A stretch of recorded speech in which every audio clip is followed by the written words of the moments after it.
All right.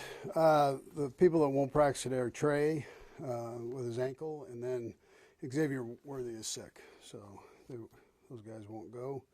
Everybody else will practice. Look for the challenge of playing the Raiders. It is the Raiders, and so we understand that. And it doesn't really matter what the records are. It's still those two teams playing each other, and I'm sure it'll be a good game to watch. So with that, time's yours.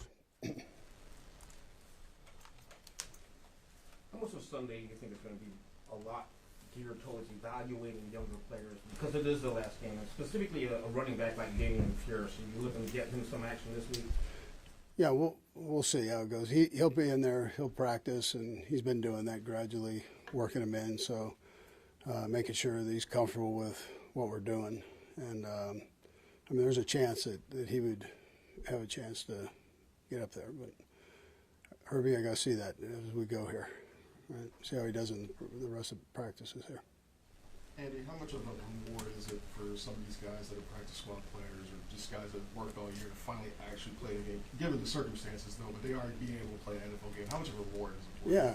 Yeah. I think for their careers, it's great to get stuff on tape, plays on tape, and I think from an evaluation process for Brett and the coaches, I think it's a good time to look at them in a game, a real game. It's different than preseason. It's different than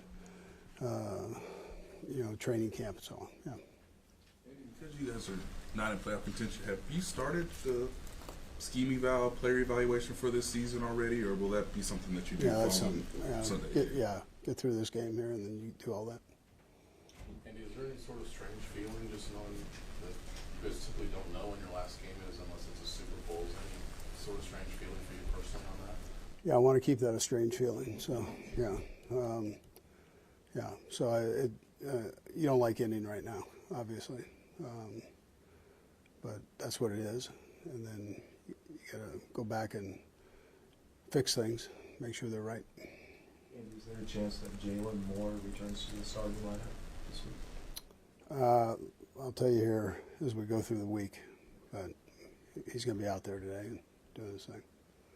Andy, how cognizant are coaches when it comes to bonuses and incentives and players' contracts coming down toward the end of the season? Yeah.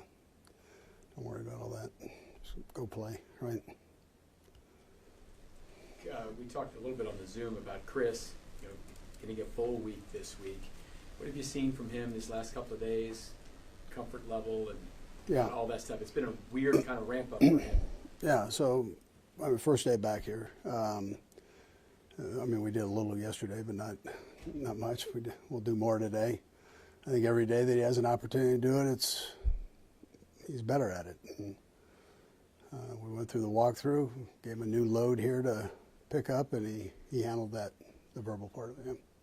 And you've had a full year now with Rashard. Just looking ahead, do you see him more as a receiver or as a running back? What do you see as long as? I think both. I think a good off season of strength training and eating right and doing all those things that you need to do to play that position over extended period of time, I think will benefit him.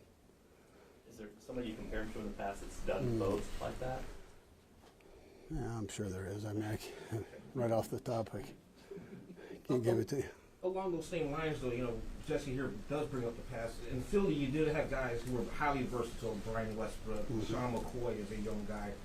How often do you find yourself asking your young running backs to watch how you utilize these versatile guys in your scheme? Yeah, what we try to do is put them in that position. If we have the cut-ups on them, then we show it to them. Listen, he's been a wide receiver. He's different than the other guys, where he's actually played that position. So there are a few more things you can do with him. I don't bring up names. I don't want to insult any of those guys because they're all great players, and he's just starting off here. So. We mentioned it before, but with Pat's injury, the offseason quarterback is going to be rather important. I guess what has Chris showed you to maybe be in that mix to be that role? Yeah, I think this game will be another audition for that. So I think that's good. He did a nice job last week, and the time he had to execute and jump in there the week before. So it's we'll just see where he continues to grow at. Coach, off the NFL side, and I'm not sure if you had a chance to talk to him, but Kyle Whittingham, your old teammate, is Utah forever.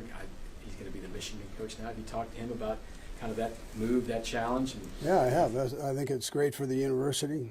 I think it's a great move for him. I think that's a win-win, both sides. I knew he wanted to still coach, and he's going to do phenomenal up there. You know, just got to switch coach. He's got to get used to wearing that blue again. All right. All right. Coach. Yep.